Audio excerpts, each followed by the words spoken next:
Genesis 4, 1-16. Now Adam had sexual relations with his wife, Eve, and she became pregnant. When she gave birth to Cain, she said, "With the Lord's help I have produced a man." Later she gave birth to his brother and named him Abel. When they grew up, Abel became a shepherd while Cain cultivated the ground. When it was time for the harvest, Cain presented some of his crops as a gift to the Lord. Abel also brought a gift, the best of the firstborn lambs from his flock. The Lord accepted Abel and his gift, but he did not accept Cain and his gift. This made Cain very angry, and he looked dejected. "Why are you so angry?" the Lord asked Cain. "Why do you look so dejected? You will be accepted if you do what is right, but if you refuse to do what is right, then watch out. Sin is crouching at the door, eager to control you, but you must subdue it and be its master." One day Cain suggested to his brother, "Let's go out into the fields." And while they were out in the field, Cain attacked his brother Abel and killed him. Afterwards the Lord asked Cain, "Where is your brother? Where is Abel?" "I don't know," Cain responded. "Am I my brother's guardian?" But the Lord said, "What have you done? Listen, your brother's blood cries out to me from the ground. Now you are cursed and banished from the ground, which has swallowed your brother's blood. No longer will the ground yield good crops for you, no matter how hard you work. From now on, you will be a homeless wanderer on the earth." Cain replied to the Lord, "My punishment is too great for me to bear. You have banished me from the land and from your presence. You have made me a homeless wanderer. Anyone who finds me will kill me." The Lord replied, "No, for I will give a sevenfold punishment to anyone who kills you." Then the Lord put a mark on Cain to warn anyone who might try to kill him. So Cain left the Lord's presence and settled in the land of Nod, east of Eden.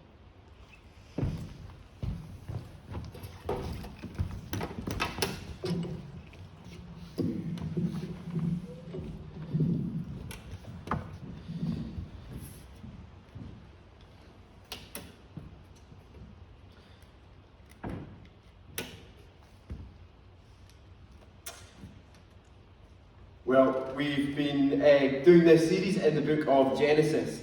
We've seen the wonderful way that God set the world up and our lives up, and also how they've been broken by sin as we looked at chapters 1 to 3 of Genesis. Last week we were in chapter 3 and we thought of this idea of original sin. The first humans chose this path and we're kind of all on it now. We all have this disease of sin. It's kind of controversial and kind of insulting at first, but more people, even secular people, are coming back to actually see that this has great value in understanding our world, and it's also very democratic and actually filled with hope. That was kind of up to chapter 1 to 3, the world's brilliant and the world's broken. Today we're in chapter 4, and we're seeing how does that play out? What's it like to be God's glorious creation, but with this disease of sin? And we see there's kind of two paths that are shown in these verses. Two ways to know God. And there's a lot of detail about the path of sin and how that particularly plays out in our lives. The story starts off with the birth of two brothers, don't they? They grow up and they work, and we already see human potential as there's like division of labour. One focusing on animal farming and one focusing on cattle. It seems great. And they worship. They want to ascribe worth to God. And here they do it by giving an offering of what they've produced. It shows worship is actually a fundamental part of human life. Different religions and different beliefs of God. People are all trying to worship somebody, aren't they? And actually everyone does it. Even secular people would have forms of worship in their life just as much as those who are religious. Think of the way people are about like pop stars like Beyonce or Taylor Swift. It's like, it's more than just I like your music. It's like a kind of worship type thing. Or guys like that, you know, Richard Dawkins and the New Atheists, the sort of passion they had to kind of get rid of a belief in God. It was almost religious and kind of worshipful in the way that they did it, just worshipping something that wasn't God. Even recently, the way the secular world is thinking about the environment and thinking how important it is to care for it. There's lots more people have started talking about Mother Nature, which is a kind of old Roman name like Gaia for Mother Nature, and Apple have just made an advert where they meet Mother Nature. And we're all worshipping creatures, whether it's work, relationships, politics. The question is not will we worship, it's what do we worship. Anyway, here, Abel's offering is accepted, isn't it? And Cain's isn't. We don't really know how God showed that, but somehow they both knew that Abel's was accepted and Cain's wasn't. Why? I wonder why. Some people think it's because Cain offered plant stuff and Abel offered like an animal and a blood sacrifice, as if like God's on some kind of like keto diet or something. It's a keto worship diet. But that definitely can't be the case, because the book of Leviticus that gives God's law has grain sacrifices and animal sacrifices, and clearly that's not where it is.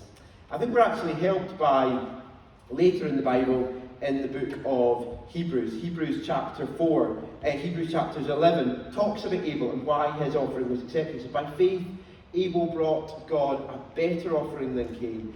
By faith, he was commended as one who, commended as righteous when God spoke well of his offering. So what was the key thing about Abel's offering? It was that it was by faith. Abel came in faith to God and Cain didn't. Both clearly believed in God, or they wouldn't be offering sacrifices. Cain has like a conversation with God, so they both clearly believed in him. So faith is not just talking about believing, it's about a way of knowing God. I found a really helpful way that I saw somebody explain this recently, and I thought I would share it with you all. It's like this. Is your relationship with God an N or a U? That's the big question. And in many ways, that's the big question of this talk today. See, the relationship of religion is like an N. The basic idea is you perform, you do good stuff, you give God worship, you kind of do all the right things, and then he gives you reward back down. You get the good stuff, he'll give you an easy life, he'll accept your offerings, he'll do good to you. You kind of climb the ladder of the rules in worship and get stuff back. That's the idea of religion. That's what Cain did. I think that's the view that Cain had. But faith is more like a U. Faith trusts in God's amazing goodness and who he is and what he's done. And therefore faith kind of just is like receives that and it's like, oh my goodness, you're amazing. I must respond in love and gratitude and worship. And some things on the outside might look quite similar, but they're fundamentally different ways of knowing God. One is completely right, one is completely wrong. And actually, if you look at something like the N, actually every other belief system in the world is basically an N. The Buddhists have their eightfold path, Hindus have karma, Jewish would have the covenant, you would have the Muslim code of law. It's all do good and get approval and get good things from God. But the Christian view, the kind of, the C.S. Lewis said, what's unique about Christianity? It's grace. It all starts off with God's kindness. And it's sometimes why we as Christians can get angry with God when things are difficult. It's like, that's maybe a sign of an end relationship with God, of a religious relationship with God. We're like, hey, I'm doing the stuff. I'm going to church. I'm giving you my money. I'm serving you. Why is things so difficult? I'm doing the stuff. You're meant to give it back. It shows that when we're angry that God doesn't deliver what we think he owes us for our worship, it kind of shows that maybe we weren't doing it out of a love and gratitude. It maybe shows that we were doing it out of trying to earn things and control him rather than out of love. How else might you know, apart from your anger, if you were an N or a U in the way that you approach God? I think here, the way it plays out with Cain and Abel, their worship shows what kind of relationship they have God. Our worship shows our faith. Our worship shows what we believe. If you believe in a kind of, you've got to give to get stuff from God, then you'll only give him as much as you think you need to get what you want back, won't you? So Cain, he gives some of his stuff. He's just like, oh, that'll do. Hopefully that'll keep you happy, God. It's a token. It's not love. It's like a transaction. Okay, I'll give you your bit, God, and you give me acceptance and the things I want.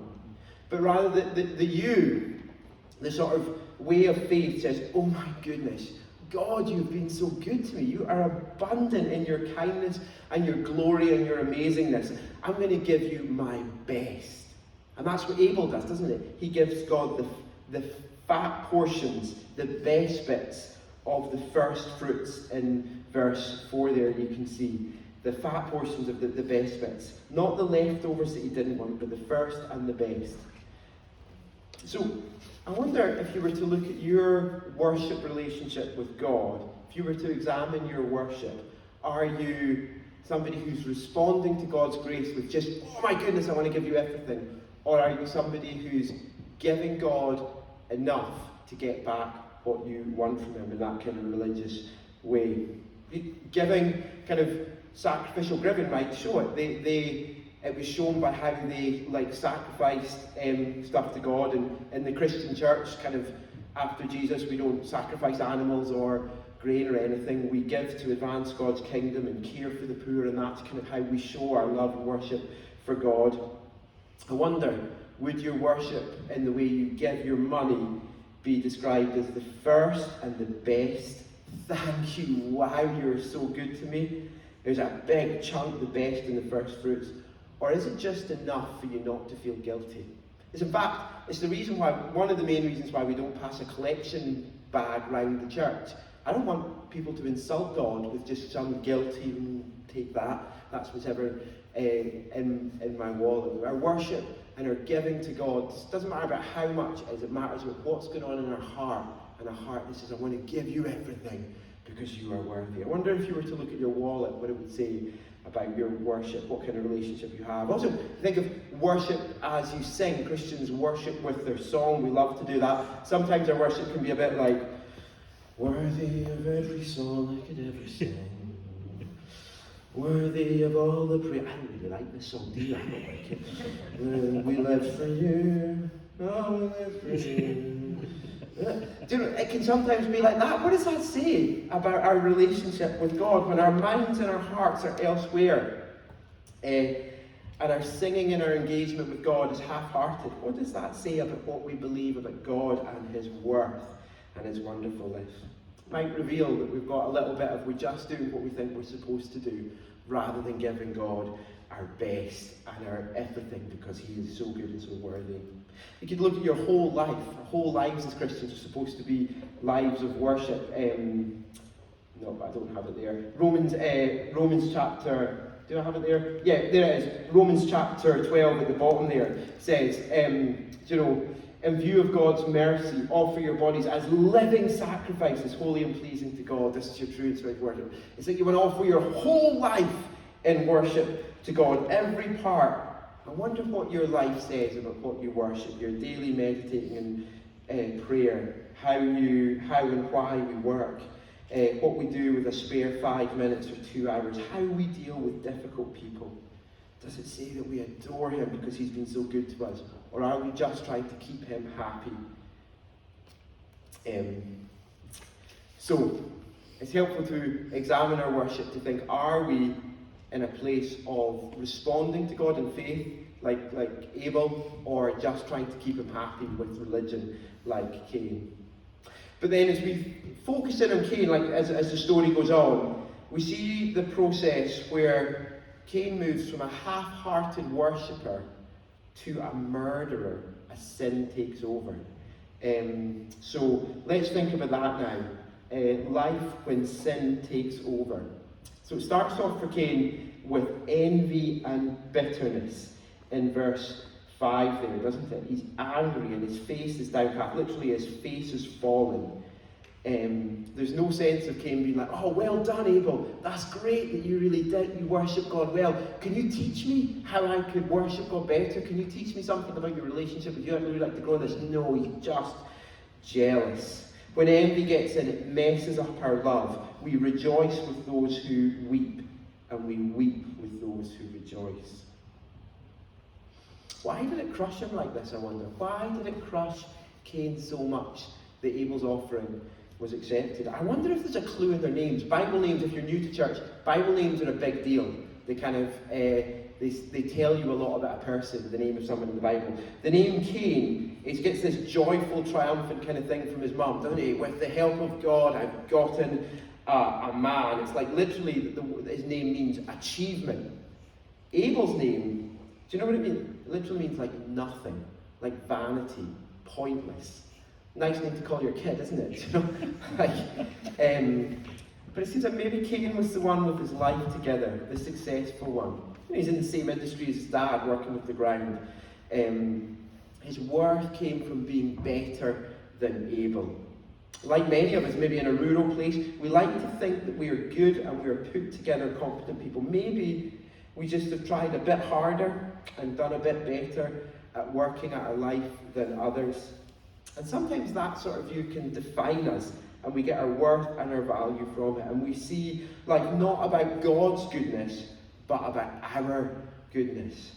And pride can come in when we feel like this, when we feel good about it. But then what happens when we don't feel good about it? Envy comes in, and we get very bitter at other people. And it's a really ugly heart.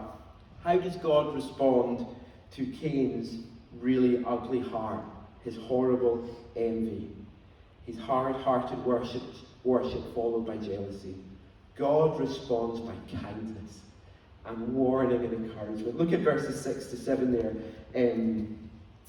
Then the Lord said to Cain, why are you angry? Why is your face downcast? If you do what is right, will you not be accepted? But if you do not do what is right, sin is crouching at the door. Its desire is to have you, but you must rule over it. Many people see God as like some distant judge up in the sky, waiting for you to do the wrong thing so he can lightning bolt you and get you and kind of give you some punishment. No, no, no. That's not the God we see here. He comes close. He opens the door and he says, let's get to work in your heart. I want to accept you. I want to bless you. I want you to be the real you, not corrupted by sin, but true you in faith. Come on the path of trust and relationship. Isn't God so kind? He's so kind to Cain. If Cain could just see and respond, this story would have been very, very different.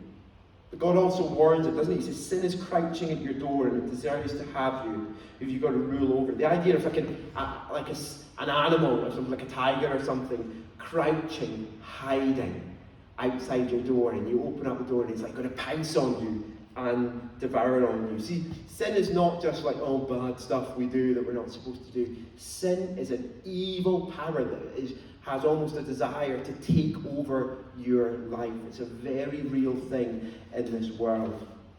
It can control us and take us over. Someone put it like this: you may start off by doing sin, sooner or later sin does you. The addict is a really prime example of this. You know, you start off taking drink or drugs or whatever, and sooner or later it takes you and you can't stop. But actually it plays out in all of us. I wonder what crouching sins there are in your life. It's vital for us to know, isn't it? Because there's a danger that they would take over us. You know, you might say something, I'm not bitter. I just don't want anything to do with those people who hurt me. But don't you see that you kind of don't think bitterness is good, but crouching in the little bitterness there is a big thing that could take over you. Kind of think, you know, I'm not arrogant, just confident about my opinions. I'm not a drunkard, I just like a few drinks and a giggle.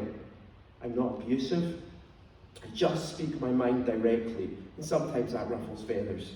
I'm not greedy, I just like nice things. I'm not a gossip, I just like to talk about what's going on in other people's lives. I'm not an adulterer, just like to go window shopping sometimes. Don't you see? It's kind of, the sin is crouching, it's hiding. It may not dominate your life right now, but so subtly, step by step, it can take over and devour you and define you. I don't know if any of you ever watched the TV show Breaking Bad. I tried to watch it because it's such like a well-known, clever TV show, but it just was so stressful that me and Leslie couldn't handle it, and we didn't get past episode 2. But friends have told me about it. The guy in Breaking Bad, he's a chemistry teacher, a really lovely guy, passionate about teaching. He's got a disabled son and a pregnant wife, and he gets this cancer diagnosis. And he realises, he could die and he could leave his family with nothing, and the way things will work, they'll be really poor. And he thinks, I need to get £1 million in a few months before I die to look after my family. So he decides, he's a chemistry teacher, and he decides, I'm going to make methamphetamines and sell it, and then that will make me the money I need to get free. And then over 5 series, step by step, it takes over him until he becomes this kind of brutal, evil drug kingpin. It's a graphic example of how a crouching sin can start and can take over a whole life. But actually it can happen to any of us in such small and subtle ways. So therefore you've got to rule over your sin. It's a rough tread downward, like treat it rough. Romans 8 says you need to put to death your sin. Put to death these things, kill it. The famous Christian writer John Owen, he put it like this, he says, be killing sin, or sin will be killing you. If you see a bad attitude or something that's a seemingly small temptation, you've got to call these things to mind and see the crouching evil power wanting to take over you. But sadly Cain didn't, did he? He let the bitterness grow, and it grew into a plan. And without government or anything like that to kind of make there was fear of retribution, what does he do? He goes to the field away from the family and he kills his brother Abel. And he seems to get, it kind of hardens him further, because when God comes to him, there's no sorry or admission. It's just a barefaced lie, even cheekiness in verse 9 there. I'm my brother's keeper. But however good we are at hiding our sin, God sees it. God will deal with it fairly. He's killed one of God's image bearers, and that's going to bring a curse rather than a blessing. He's stained God's good earth with murderous blood. Should that ground give him an easy life?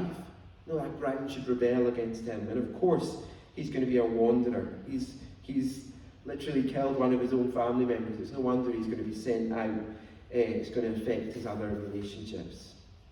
Verse 13 there it's just a tragedy, isn't it? As you see, he doesn't at that point say sorry. Even then, he's got so far in that he can't repent. I'm so sorry, God, why did I do that? Please forgive me. Don't take your presence away from him. He just complains that he deserves a bit better. My punishment is too hard for me. Which is a very human thing to do. Criminals seldom say that they deserve a longer sentence. You never see them shouting from the dock, I deserve more years in prison. No, that's not the way we work as humans. That's why when we find God's justice in the Bible, we can often find it hard to accept, because that's the natural human heart, as we kind of say, I don't deserve anything that bad. But God hears him, and actually he's just incredibly kind to him again. Gives him this tattoo that as his family grows into a community, they would know that he's under God's justice, and they shouldn't try to add to that by killing him themselves. It's a chilling end there to be spoken over anyone's life in verse 16. May that never be spoken over your life or my life or anything. So Cain went out from the Lord's presence. What a terrible situation to be in. So we see that's a really horrible story, actually. It doesn't actually tell the tale of how things work in our life so much, and how things can play out as sin takes over on this path that Cain followed. Let's think about the other path, the life of faith that... sorry, I've not clicked any of these, I'm so sorry. Let's think about the life of faith, this path of faith. What does it result in? Well, it results in an acceptance from God. God looking with favour on us because we come to him through faith. Not that Abel deserves it or Abel is somehow great, but because he is responding to who God truly is in his goodness. The world may call Abel pointless and ignore him and joke about him and look down upon him. He's not Cain, he's not the favourite, but he's God's. God notices him. God values him. So, Abel's trust God, is living under God's blessing. Surely that's going to be a pretty sweet and easy life that Abel has. And, well, no. You know what happened? He got killed. It didn't go well for him in his practical life. Look at how 1 John picks up on these verses. It says, for this is the message, it's kind of applying these verses to when relationships are difficult in church, when you're kind of finding somebody difficult in church. It applies this to us. For this is the message you heard from the beginning, that you should love one another. Do not be like Cain, who belonged to the evil one and murdered his brother. And why did he murder him? Because his own actions were evil and his brothers were righteous. Do not be surprised, my brothers and sisters, if the world hates you. See, it starts off saying, don't be like Cain, love one another.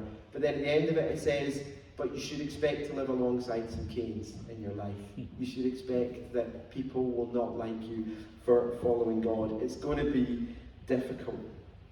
If you're going to have a life of faith like Abel, you're going to have difficulty like Abel. But in the long run, Abel receives not judgment but salvation. Hebrews 11 there, we just kind of looked at, Abel is pictured as one of these sort of crowd of witnesses, witnessing to God's goodness, kind of waiting for us, encouraging us, by faith you can do it, keep trusting in the Lord. It's like Abel is in God's eternal paradise, close to God, and in his presence, waiting for the final thing to be brought together when Jesus returns. He received his salvation. And you know, Abel points to ours too. Look with me at chapter 12 of Hebrews. And we'll just read the second half of verse 23 there. It says, talks about kind of how when we come to God as church, what we're doing. He says, you have come to God, the judge of all, to the spirits of the righteous made perfect, to Jesus, the mediator of a new covenant, and to the sprinkled blood that speaks a better word than the blood of Abel. You see, Abel's blood cried out for justice, cried out something wrong has been done. God should judge this. It cried out for judgment. Jesus' blood cries out for justice and mercy. Justice taken by Jesus so that you and I can have mercy from God. Isn't that absolutely brilliant? Because God loves us and wants to save us from the power and penalty of sin, he came and took it upon himself. As Jesus died on the cross, God's perfect Son in our place, he was the true sacrifice which can make the people who would trust in him completely acceptable to God, even though they haven't lived those kind of lives. His blood speaks a better word. His word speaks a word. His blood speaks of the faith that there can be a total perfect relationship with God through faith in him. Complete forgiveness and righteousness before God. Do you know how, however Cainish we've behaved in our lives, or however small and weak and ableish we feel, we can be brought into the assembly, united in perfect holiness to the glorious God. And you know, that's if you're a Christian here, that is your story, isn't it? You have been brought close by God, forgiven, brought into the assembly of the righteous and blessed, even though actually you have been more like a Cain than you have an Abel in your life. He's given you faith and transformed you. There's so many stories like this. I just thought there's a famous one. Alan Davey and I were actually talking about this guy, Nicky Cruz, a while ago. Nicky Cruz was just like a guy with a very difficult life. He got into a gang violence. He became just incredibly bitter and violent. He made Cain look like a kind of puppy dog. He just was an awful guy. And then he heard the good news, and he believed the good news, and it changed him. He was completely forgiven and brought as kind of accepted and righteous before God, and he was changed. And you know, for all of us, whether you're not yet a Christian or whether you've been a Christian for 20 years, it's the key. This is the key. Believing this, understanding this, is the key to turning our sort of religious end view of God into a you that says, wow, you've been so good to me. I want to trust in you. It's the key to transforming that. It's the key to setting us free from all sin. Is trusting in this. We need to behold God's goodness to us. We need by faith to receive these unexplainable blessings of forever in his favour and acceptance. And as we do, we can truly be freed from the path of religion and sin to the path of exuberant, over-the-top worship. You need to know the crouching sins in your life. And I hope that's something that kind of each of us thinks about. What are the crouching sins that I'm kind of just letting hang around that may well, bit by bit, take over me? We need to know those, but so much more we need to know and trust in Jesus. We need to ask for a fresh taste and grasp and trust in God's kindness to us in Jesus, and for that to shape you into a less proud, religious, envious person, and into a more loving, kind, graceful, faith-filled worshipper. Let's do that now.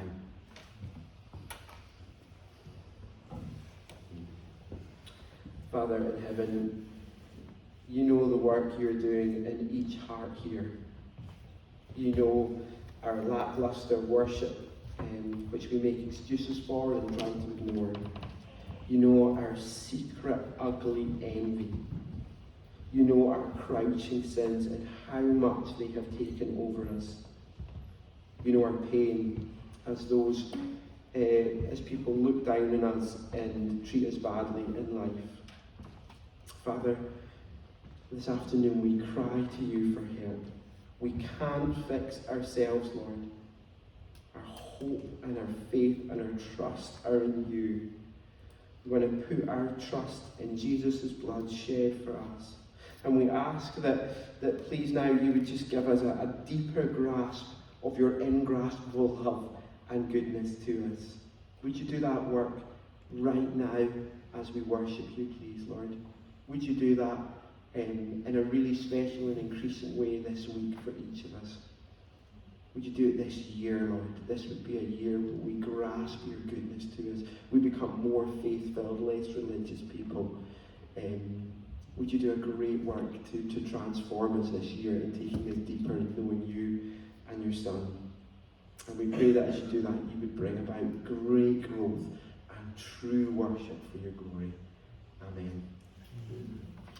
Let's worship the incredibly good and kind God who has come to save us in Jesus. Let's stand and sing.